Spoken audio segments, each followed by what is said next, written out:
Isinusulong ng pamahalaan ang hakbang laban sa malnutrisyon. Kaya naman patuloy ang paghikayat sa publiko na kumain at uminom ng mga pagkain na may sapat na nutrisyon para manatiling malakas at malusog ang pangangatawan ng lahat. Si Bianca Piedad para sa detalye. The Nutrition Research Institute ng Department of Science and Technology o FNRIDOST ang kampanya laban sa malnutrisyon. Hinihikayat ng FNRIDOST ang mga mag-aaral, mga magulang at ang lahat na kumain at uminom ng fortified food and drink upang tugunan ang kakulangan ng mga kabataan sa kinakailangang micronutrients upang manatiling malakas at malusog ang pangangatawan. Napag-alaman sa 2008 National Nutrition Survey ng FNRIDOST na milyon-milyong batang Pilipino ang maaring may micronutrient deficiency.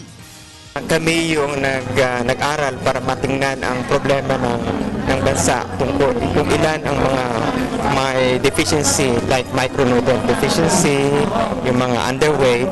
Base sa pag-aaral, 4 sa 5 estudyante ang nakakaranas ng kakulangan sa iron at zinc, habang 7 sa 10 naman ang may vitamin C deficiency sa kanilang daily diet.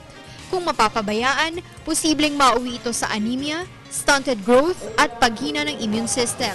Ibig sabihin, madaling dadapuan ng sakit ang katawan. At para maiwasan ito, inirerekomenda ng mga doktor at espesyalista na pakainin ang mga bata ng mayaman sa iron, zinc at vitamin C.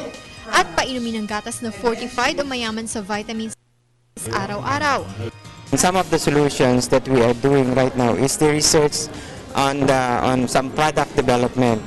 At isa nga dito yung fortification. So alam natin na yung ating micronutrient deficiency or tinatawag nating hidden hunger, nakatago yun, hindi nakikita.